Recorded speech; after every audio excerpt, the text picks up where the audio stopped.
안녕하세요. G2 글로벌 투자에서 전해드리는 글로벌 교육. 오늘은 중국 리오프닝이 기대한 것만큼 미치지 못한다는 주제로 덴마크 해운회사죠. 메르스크 신임 대표이사 사장이 지금 중국에 가 있거든요. 이번 주에 China Development Forum이라고 베이징에서 열리고 있는 국제 행사가 있습니다.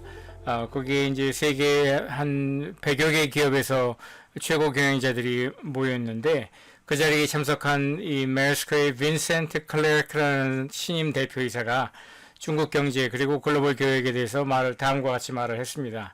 중국에서 제로 코비드를 작년 12월에 갑자기 이렇게 중단을 했지만 3년에 걸친 봉쇄 조치 그리고 부동산 경기가 절망적으로 침체해서 예상한 것보다 중국 내 소비가 부진하다, 이렇게 말을 했습니다.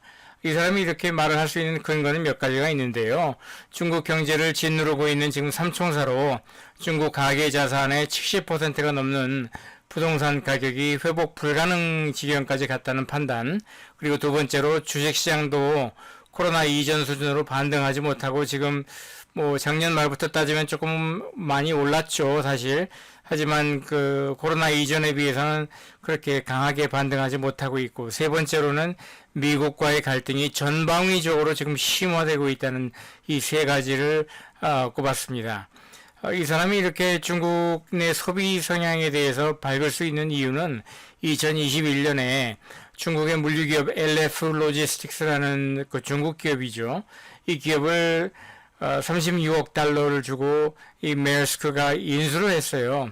그래서 해운 회사지만 육상물류나 항공물류나 전자상거래로 사업을 다각화하려는 그런 의도에서 인수를 했던 것이죠.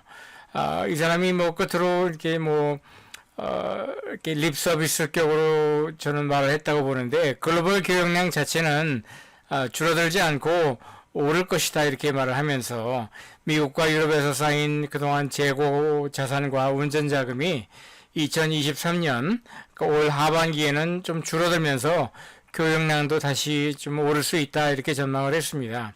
그렇지만 테크놀로지에서 특히 미중 갈등이 잦아들지 않을 것이라는 것이 그 교역량에서 차지하는 비중은 그렇게 절대적인 양은 아니지만 굉장히 좀 두드러진 그런 차원에서 좀 언론의 주목을 사고 있고, 그 다음에 마지막으로 결정적으로 제가 이 사람이 이런 말을 하는 것이 립서비스라고 생각하는 이유는 작년이죠. 2022년에 영업이익이 310억 달러였어요. 이 메르스크라는 해운회사에 한국의 해운회사들도 떼돈을 벌었지 않습니까? 지난 2년 재작년하고 작년하고 특히 메르스크도 작년에 영업이익이 310억 달러였는데 올해는 그 영업이익이 20억 달러에서 많아봤자 50억 달러 수준으로 거의 지금 10분의 1 토막이 날 것이다, 이렇게 마지막에 말을 했거든요.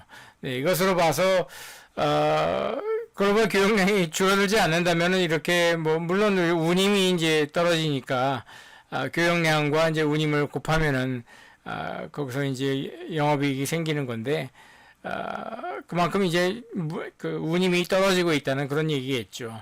그래서 이 사람의 말을 좀 종합해서 보면은 중국에서 소비가 또 자산시장이 생각했던 것만큼 그렇게 강하게 반등하지는 못하고 있다, 그렇게 판단을 할 수가 있겠습니다. 자, 여기까지 글로벌 교육 내용이었고요. 여기 슬라이드 왼쪽에서 보시는 것처럼 굉장히 다양한 주제와 토픽을 가지고 새로운 내용을 업데이트를 지금 하겠습니다.